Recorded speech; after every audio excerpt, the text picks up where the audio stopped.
Queridísimos navegantes, Dios los bendiga a todos ustedes. Bienvenidos a un nuevo viaje de nuestro programa.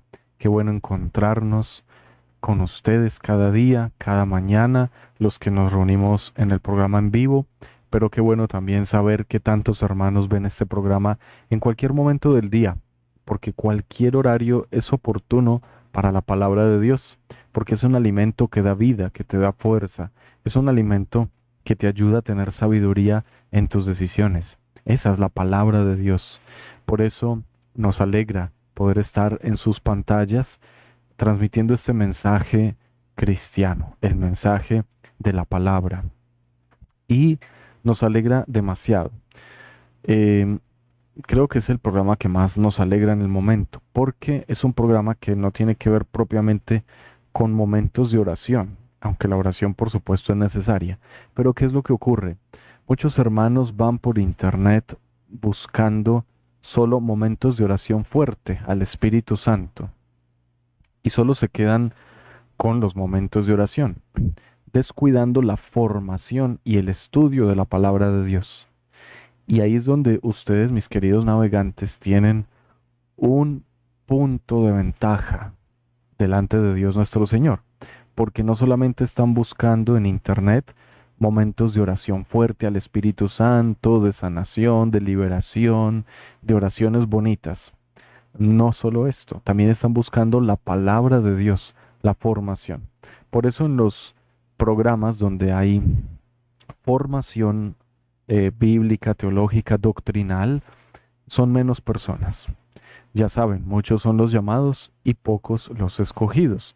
Pero ustedes son personas escogidas, son personas elegidas para, eh, pues no sé, para estar muy cerca de Dios nuestro Señor. Por eso les digo que nos alegra mucho este programa, tal vez más que algún otro. En la hora de la misericordia normalmente se conectan en vivo como unas 6.000 personas. Antes, cuando estaba un poco más estricta la pandemia, llegamos a tener hasta 13.000 personas en vivo conectadas con la hora de la misericordia. Hasta 13.000. Luego ya dieron las aperturas y ahora pues nosotros subimos solo como hasta 6.000 personas en vivo, que ya es demasiado. Pero en los programas de evangelización, catequesis, enseñanza bíblica y doctrinal, son pocas personas.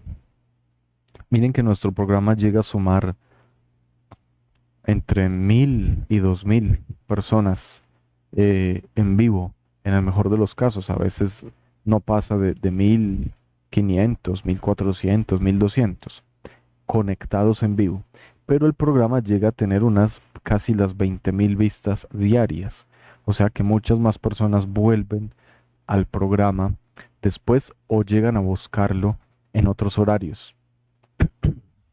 Y quiero decir a todos los navegantes que tienen un punto de ventaja frente a muchos hermanos que buscan solo momentos de oración, porque hay que buscar la oración, no estoy diciendo que no, pero hay hermanos que se quedan solo con esa oración fuerte al Espíritu Santo, solo porque quieren tener esa sensación del Espíritu de Dios y vivir solo en esa oración, que es como querer vivir dopados de alguna manera, por así decirlo. Pero cuando una persona busca conocer la Biblia, busca conocer de Dios, de la fe, de la doctrina, su fe ha madurado y su oración es más escuchada incluso que quien permanece todo el día buscando en internet misas de sanación. Y con mis hermanos sacerdotes que transmiten las llamadas misas de sanación, bueno, hace falta un, digamos, una puesta al día doctrinal y litúrgica, porque todas las misas son de sanación. Es más, yo he conocido milagros en muchas personas que se han dado en la Santa Misa, sí, pero no en misas de sanación, sino en una misa sencilla, parroquial, como se celebra. Eso sí, la mejor misa es la que es bien celebrada, de acuerdo a las normas de la Iglesia, o sea, en obediencia. Porque hay unos hermanos sacerdotes que celebran la Santa Misa, pero no, no con la obediencia a la liturgia, sino, no sé, poniendo cosas que no se deben hacer a nivel litúrgico. Y se creen muy, Eh, no sé, es que a veces he hablado con algunos que hacen estas cosas y lo que yo percibo es que se sienten como muy orgullosos de modificar la misa como quieren y se sienten como a veces superiores porque modifican la misa. No se debe, no se debe. Por eso hay que orar por la iglesia para que tengamos un poco más este criterio. La mejor misa es la misa bien celebrada, bien celebrada. Y yo como sacerdote podría hacer tantas cosas para decir, sí, la gente lo pasa muy entretenida, pero entonces me pongo a pensar, bueno, ¿y esa misa fue para quién? La misa que tú haces donde la gente pasa muy entretenida, cuando tú pones otras cosas, ¿para quién es esa misa? ¿Para Dios o para ti? Yo me lo he preguntado. No he caído en esto. Afortunadamente, en mis estudios sacerdotales, mis profesores me inculcaron un amor de obediencia por la liturgia de la iglesia. Y, y así lo asimilé. O sea, yo no me concibo sacerdote celebrando si no es en comunión con la iglesia. Hay momentos donde puede haber una flexibilidad, donde tú haces una oración antes de empezar la misa, como a veces hacemos acá, o al final, a veces una oración más, o bueno, pero hay cosas dentro de la misa que son intocables. Y hay unos hermanos que abusan demasiado. Tal vez no se los enseñaron muy bien. Bueno, yo no quiero criticar a ningún hermano sacerdote, lo que quiero es enseñar al pueblo de Dios estas cosas para que tengan criterio. Y te lo vuelvo a repetir, la mejor misa a la que tú puedas ir es la que es bien celebrada, con espíritu de obediencia a la iglesia, a la liturgia de la... Entonces yo como sacerdote no puedo andar cambiando las cosas. Si tu sacerdote cambia demasiado la misa, tampoco entres en confrontación. Tú vas, haces tu oración.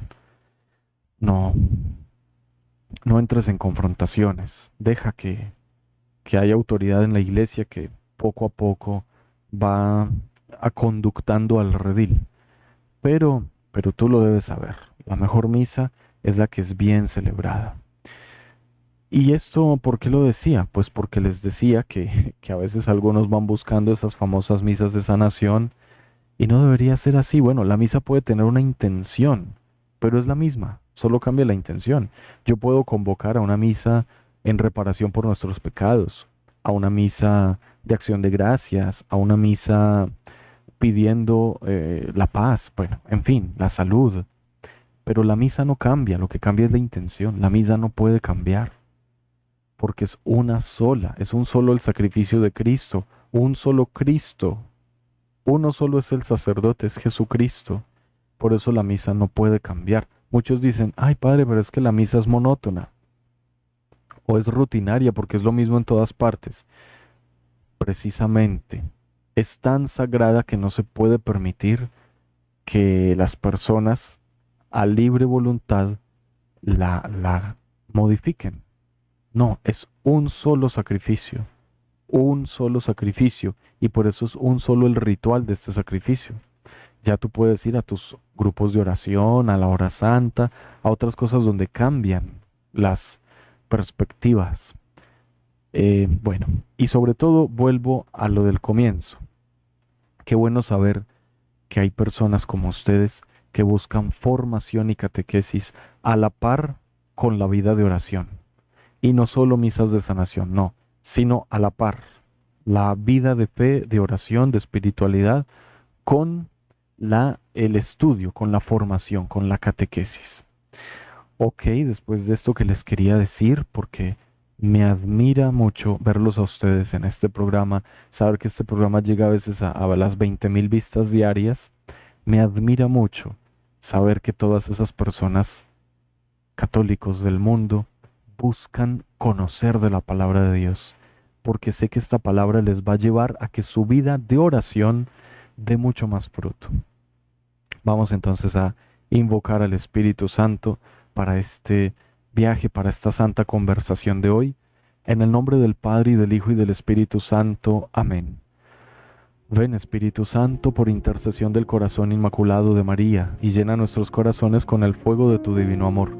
Envía tu Espíritu, Señor, y se renovará la faz de la tierra.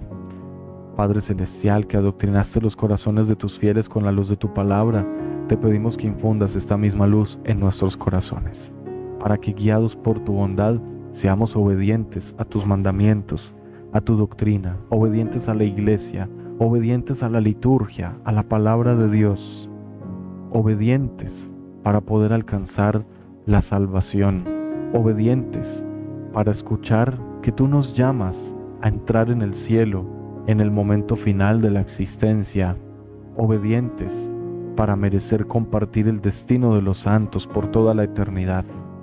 Señor, recibe hoy nuestra alabanza junto a las palabras del Salmo 144.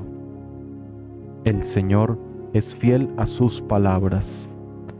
Que todas tus criaturas te den gracias, Señor, que te bendigan tus fieles, que proclamen la gloria de tu reinado, que hablen de tus hazañas, explicando tus hazañas a los hombres, la gloria y majestad de tu reinado. Tu reinado es un reinado perpetuo, tu gobierno va de edad en edad. El Señor es fiel a sus palabras, bondadoso en todas sus acciones. El Señor sostiene a los que van a caer, endereza a los que ya se doblan. Gloria al Padre y al Hijo y al Espíritu Santo, como era en el principio, ahora y siempre, por los siglos de los siglos. Amén. El Señor es fiel a sus palabras. Fiel a sus palabras, fiel a su mensaje, a su promesa, a lo que nos ha dicho. Bendito sea el nombre del Señor. Hermanos queridos, vamos entonces a navegar hoy por el capítulo 6 de la carta de San Pablo a los Efesios, versículos del 1 al 9. Se pueden ubicar en sus Biblias y también vamos a escuchar la lectura de hoy para tener nuestra santa conversación.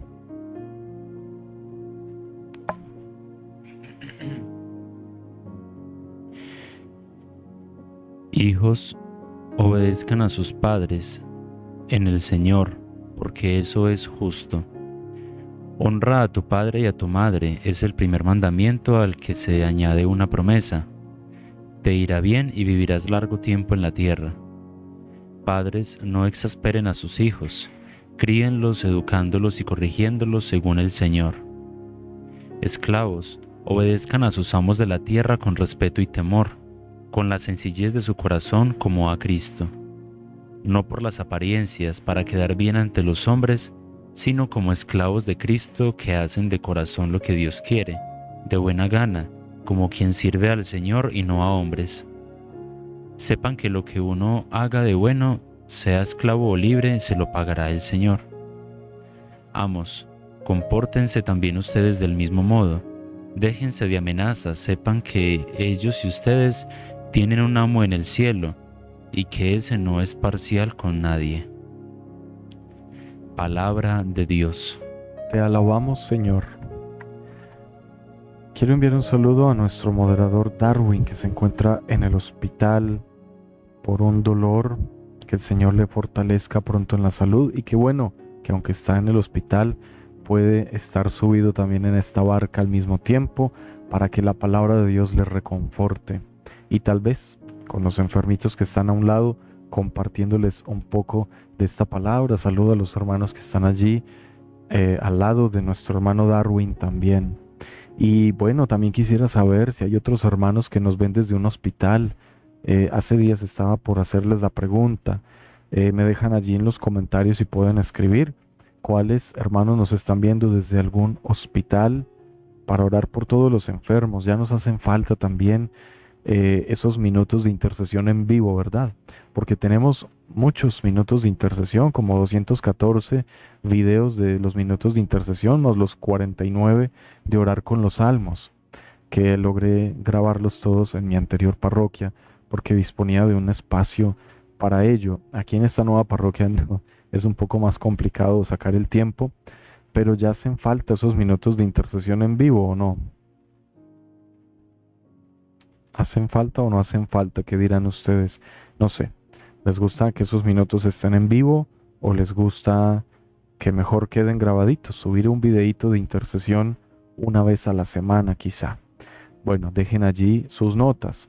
También estaba por preguntarles sobre el horario en vivo de Navegando en la Palabra, porque puede ser que yo lo logre grabar en otro momento y luego, eh, bueno, no sé, dependiendo de cuántas personas haya en cada horario. Entonces, bueno, me dejan allí los comentarios, yo después los leo para saber lo que ustedes pitan. Vamos a ver de pronto.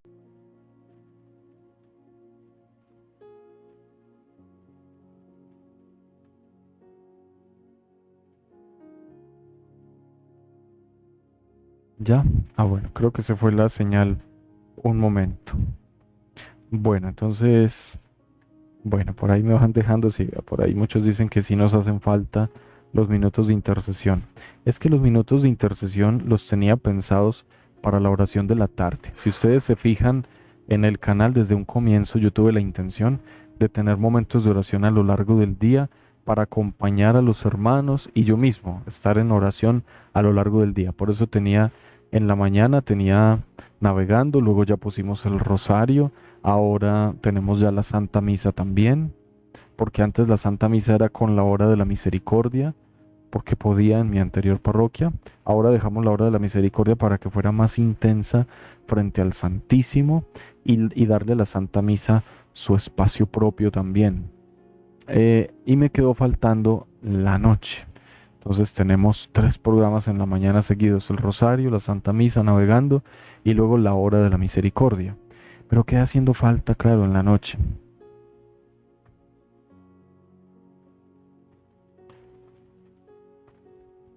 ¿Cómo? Sí, en la noche tenemos familia de Dios los martes y los jueves la hora santa. Sí, es cierto. Ok.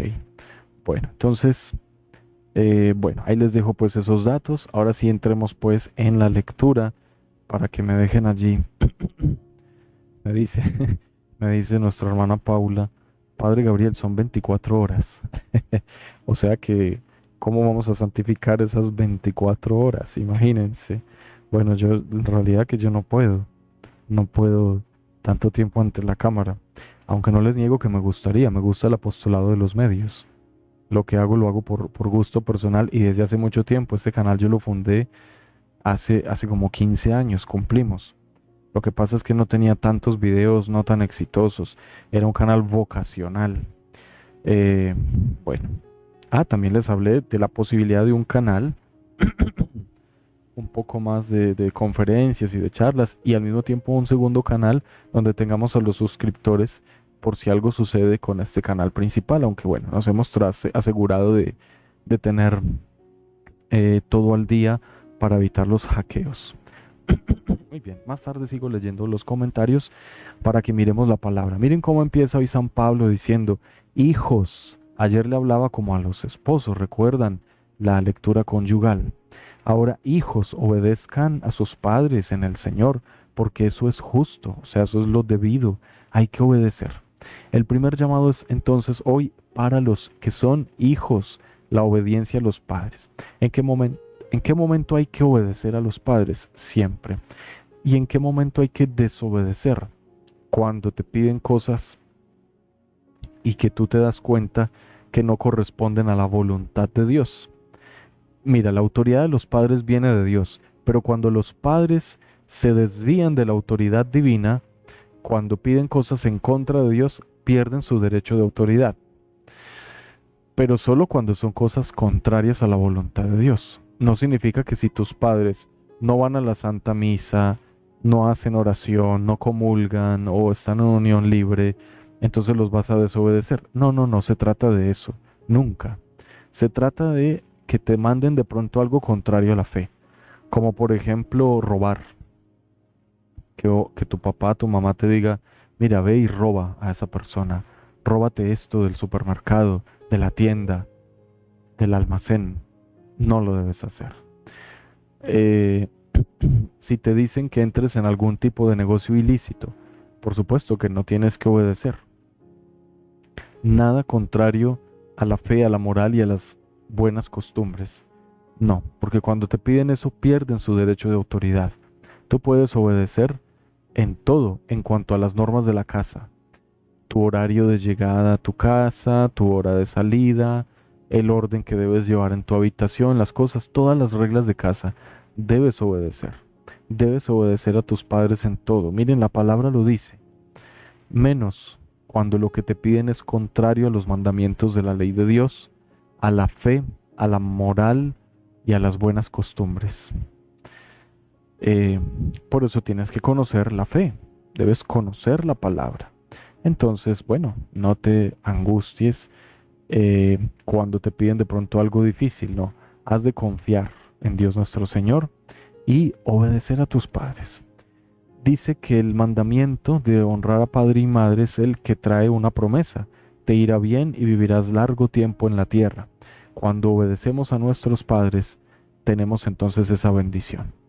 Hay algo más, la obediencia no solamente se refiere a padre y madre, has de obedecer la autoridad, autoridad civil, de policía, militares, en tu empresa, en tu estudio, en tu trabajo, has de obedecer también a esas autoridades, porque la autoridad es el orden que hay en el mundo, porque las personas, mejor, la sociedad humana se fundamenta en unas líneas de autoridad. Y esto es lo que permite que todo se haga conforme a unos objetivos a partir de un proyecto. Entonces, cuando hay desobediencia, la persona desobediente entorpece el progreso. Por eso Dios nos manda obedecer. Hay que obedecer. Hay una ley nacional, hay que cumplirla. Ya saben cuál es el caso en el que no. Cuando estas leyes o mandatos van en contra de la fe, de la moral, de la doctrina, de las buenas costumbres, no hay que obedecer. Por ejemplo, sale una ley que dice que hay que abortar, como el faraón en Egipto, la ley de matar a todo hijo nacido varón. Recuerdan, en el tiempo de Moisés. Asimismo, ocurrirá hoy en día, tal vez. A lo mejor llegue el día en que el tema del aborto sea tan impositivo que ordenen abortar. Ya sucede en la China. Ordenan que las parejas solo tengan un hijo y el segundo deben abortarlo. Si una mujer en China ya tiene a su primer hijo, a su único hijo, y va al hospital y descubren los médicos que está embarazada, es orden para los médicos practicarle un aborto, obligarla, dormirla, para matar al bebé. Es terrible. Y esto lo hacen los gobiernos socialistas y comunistas sobre todo. Por eso tengan mucho cuidado con sus gobernantes. Cuando hay gobernantes que dicen, sí, seremos muy socialistas, muy progresistas, porque tarde que temprano se les van a ocurrir estas ideas. Hay que tener mucho cuidado. Bendito sea el Señor. En muchos países de Latinoamérica estamos con temor porque hay unos gobernantes con estas líneas de pensamiento. No sé por qué, es algo muy propio de este lugar de Latinoamérica y no debería ser así. Puede haber otro tipo de progreso, puede haber otro tipo de sociedad, ni siquiera lo quiero llamar socialismo, otro tipo de gobierno, de gobernanza, pero no debería ser bloqueando la libertad de la gente, nunca. Bueno, hay que pedir al Señor que nos ayude. Entonces, por eso les digo que el tema de la obediencia siempre encontrará en los cristianos un límite. Y el límite es que lo que me piden en la tierra no contradiga lo que Dios ya me ha pedido. De acuerdo, ténganlo en cuenta. Luego le dice a los padres que no exasperen a sus hijos, críenlos educándolos y corrigiéndolos según el Señor. Porque para los hijos, a un castigo excesivo, extremo, no debe ser así. Hay que educar a los hijos con amor, según el Señor, dice acá. Porque algunos solo se van a los golpes y entonces estos hijos dejan de amar. Y cuando adultos son los que van a promover todas estas leyes en contra del amor verdadero, en contra de la humanidad y en contra de la fe.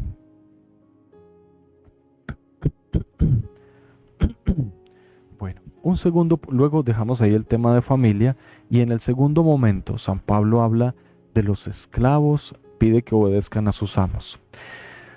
Esta era la perspectiva de San Pablo. Hoy por hoy, ¿qué tenemos que se le parezca? Quiero que ustedes mismos lo digan en algún comentario. Si San Pablo aquí nos habla de los esclavos y de los amos, entendemos que es porque en esa época esa era la relación común en esos temas. Pero hoy día, ¿a qué creen que se refiere esta palabra? ¿Cómo la debe interpretar la iglesia? El tema de esclavos, obedezcan a sus amos de la tierra con respeto y temor, no por las apariencias para quedar bien, sino como esclavos de Cristo. Miren cómo San Pablo le habla a los esclavos. ¿A qué se parece? Vamos a ver si de pronto lo dicen.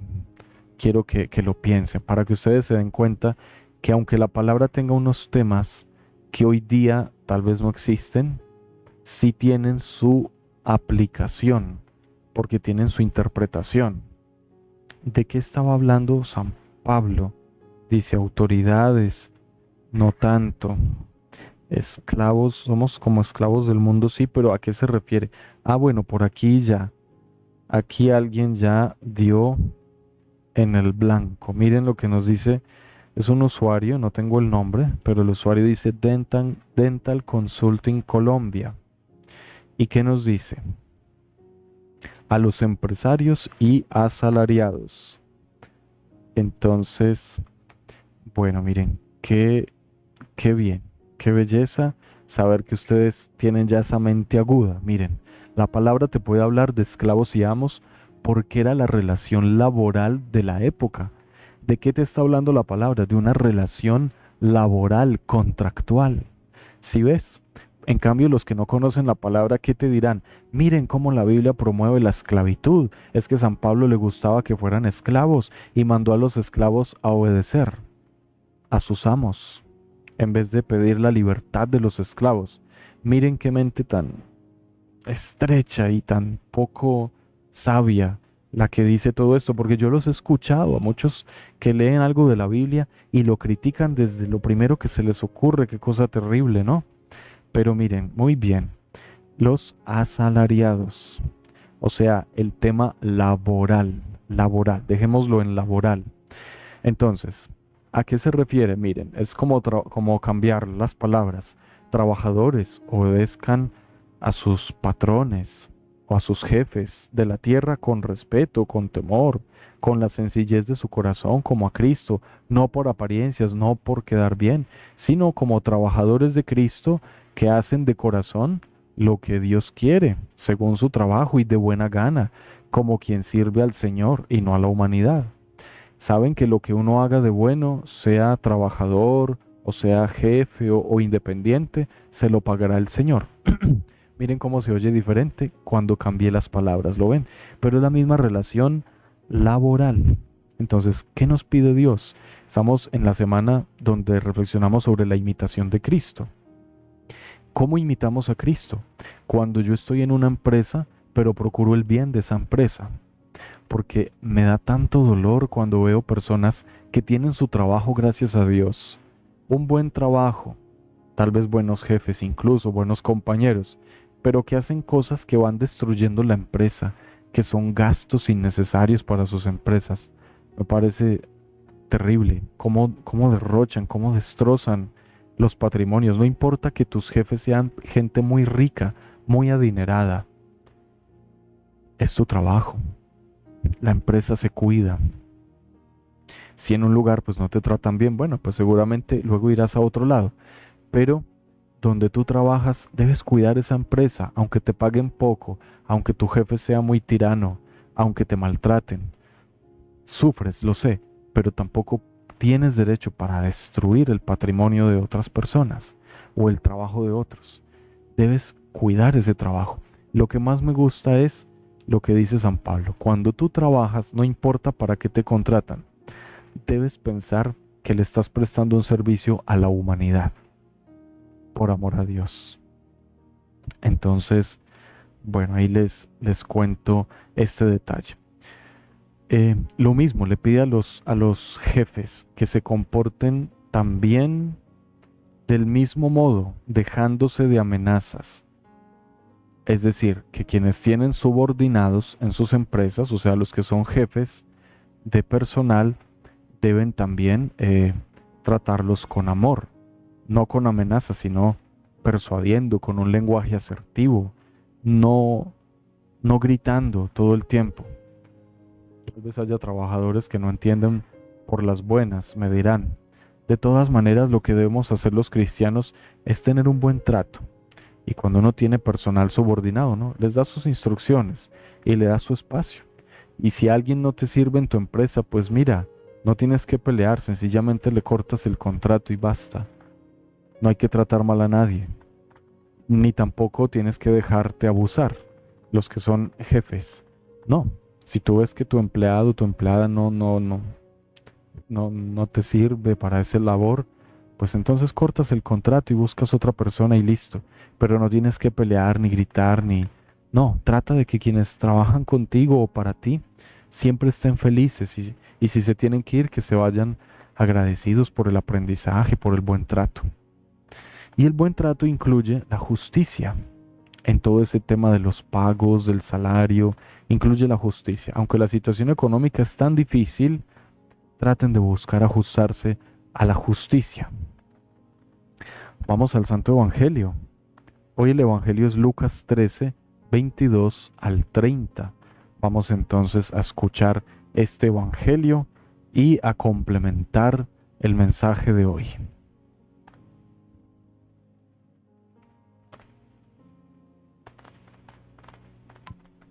En aquel tiempo Jesús pasaba por ciudades y aldeas enseñando y se encaminaba hacia Jerusalén.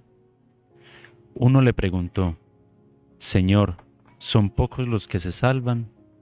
Él les dijo: Esfuércense en entrar por la puerta estrecha, pues les digo que muchos intentarán entrar y no podrán. Cuando el amo de la casa se levante y cierre la puerta, se quedarán fuera y llamarán a la puerta diciendo: Señor, ábrenos. Pero él les dirá: No sé quiénes son. Entonces comenzarán a decir: Hemos comido y bebido contigo y tú nos has enseñado en nuestras plazas. Pero él les dirá: No sé de dónde son, aléjense de mí todos los que obran la iniquidad. Allí será el llanto y el rechinar de dientes cuando vean a Abraham, a Isaac y a Jacob y a todos los profetas en el reino de Dios. Pero ustedes se vean arrojados fuera. Y vendrán de oriente y de occidente, del norte y del sur, y se sentarán a la mesa en el reino de Dios. Miren, hay últimos que serán primeros, y primeros que serán últimos. Palabra del Señor. Gloria a ti, Señor Jesús. Muy bien, entonces ahí tenemos este Evangelio de la puerta estrecha, pero miremos parte por parte. Bueno, veníamos hablando de la imitación de Cristo y hoy el tema de la relación con nuestros padres, de los padres con los hijos, de los trabajadores con sus empleados y de los empleados con sus patrones. Ahí nos decía la palabra, mire, básicamente en sus relaciones humanas traten de imitar a Cristo, de estar con esas personas con respeto, de mirar el tema de la obediencia con la perspectiva cristiana del respeto a la ley, a la legítima autoridad, pero también con la perspectiva cristiana de la suprema autoridad de Dios. Y ahora el Evangelio, entonces nos dice, Jesús pasaba por ciudades y aldeas enseñando y se encaminaba hacia Jerusalén. Camino de Jerusalén, el Señor iba enseñando, nunca dejaba de enseñar. Miren, por eso es que estamos hablando de la imitación de Cristo, porque Cristo nunca deja de enseñarnos lo que tenemos que hacer. Uno le preguntó mientras iba de camino, Señor, ¿son pocos los que se salvan? Se preocupó tal vez había escuchado algunos mandamientos del Señor, había escuchado cosas que Jesús dijo, o sea, la imitación de Cristo. Y entonces Jesús sabía, bueno, a esta gente se le puede hacer difícil tener de un momento a otro una conducta mucho más santa. Pero entonces les dice, esfuércense en entrar por la puerta estrecha.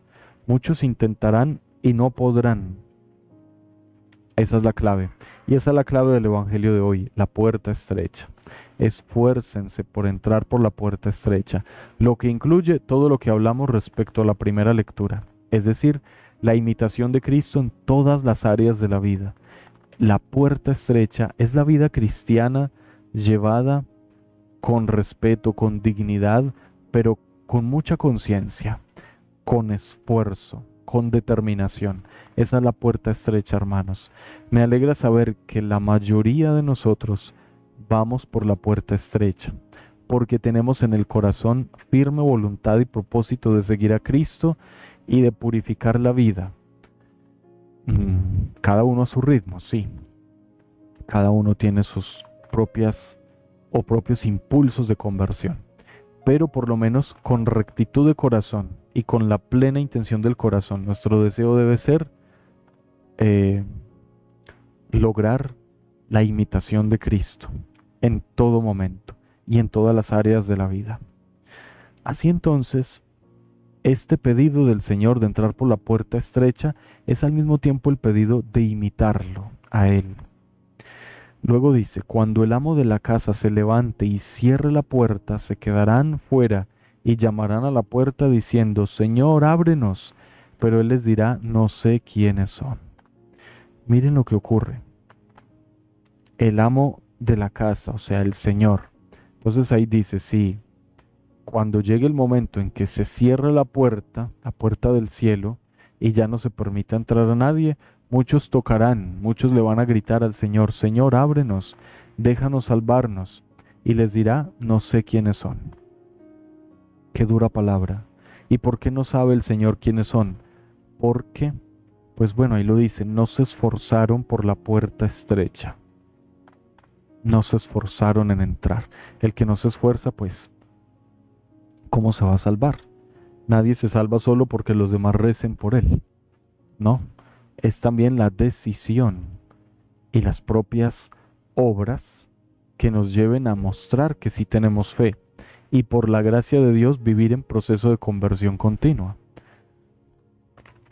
Nos dice, bueno, estos le van a recordar al Señor que estuvieron con Él. Hemos comido y bebido contigo. Es decir, pero si nosotros sí rezábamos, íbamos a la misa.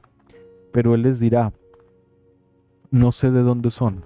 Aléjense de mí todos los que obran la iniquidad. Miren, ahí está la clave. ¿Quiénes se van a alejar? ¿Quiénes se van a quedar por fuera? Los que no se esfuerzan por entrar por la puerta estrecha, los que obran la iniquidad. Ven que entrar por la puerta estrecha es ser como Jesús. En cambio, la puerta amplia es la iniquidad, la maldad. Por eso el Señor nos está pidiendo a todos nosotros seriedad en este tema. Seriedad.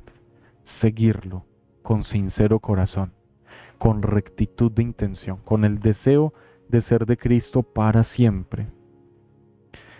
Dice al final, allí será el llanto y el rechinar de dientes.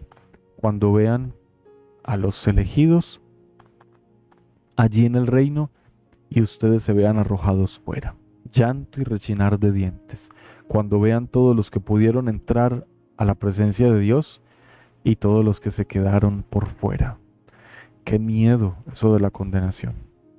Nos da miedo, aunque estemos viviendo de la mano de Dios misericordioso, siempre hay temor del infierno, de estar lejos de la felicidad eterna, de estar lejos de Dios nuestro Señor.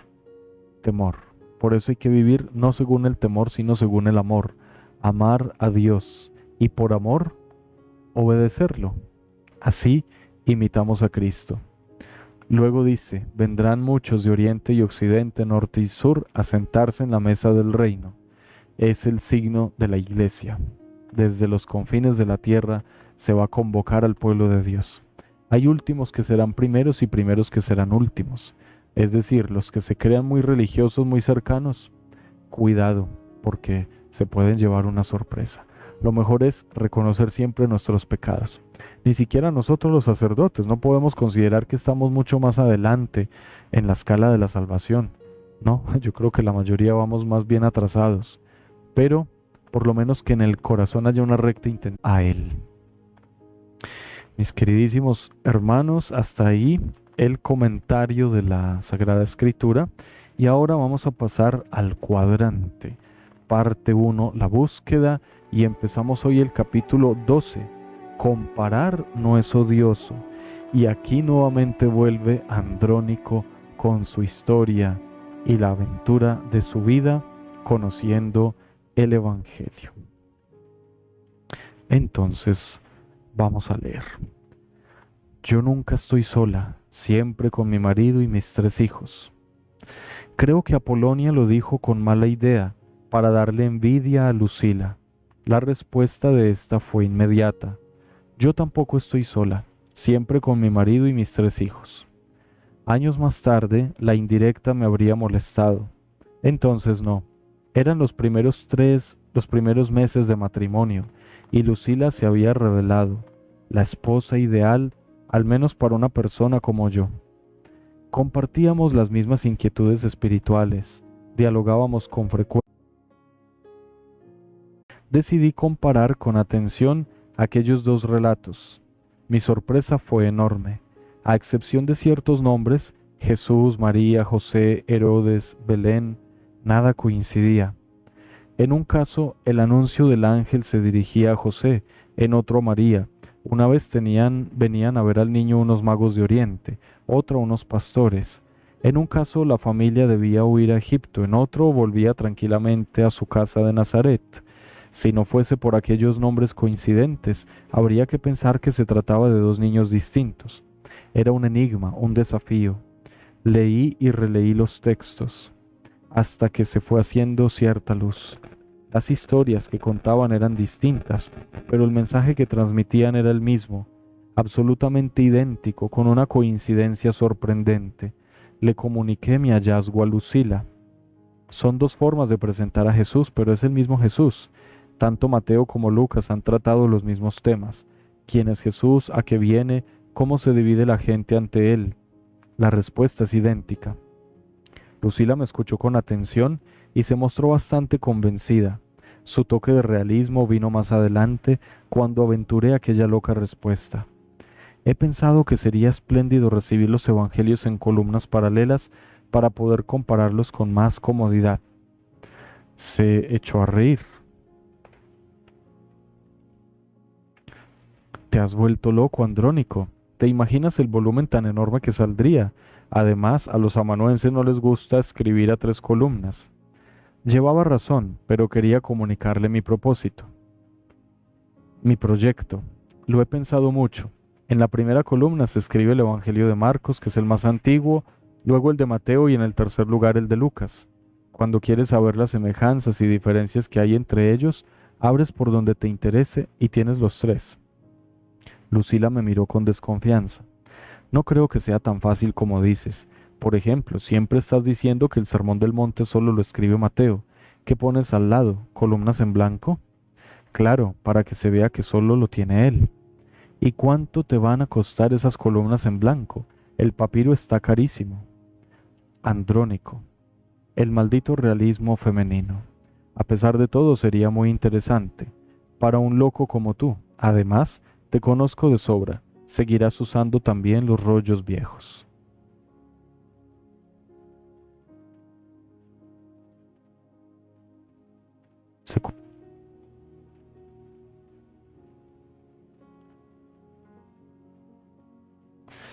Mis queridos hermanos, hasta ahí la lectura de hoy del cuadrante. Tenemos aquí unos fallos en la señal. Voy a cortar el programa antes de que nos quede incompleto. Gracias a todos, gracias a los hermanos que hoy nos han aportado que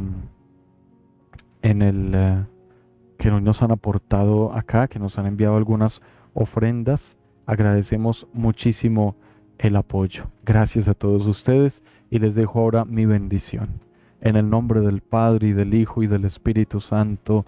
Amén. Dios con nosotros.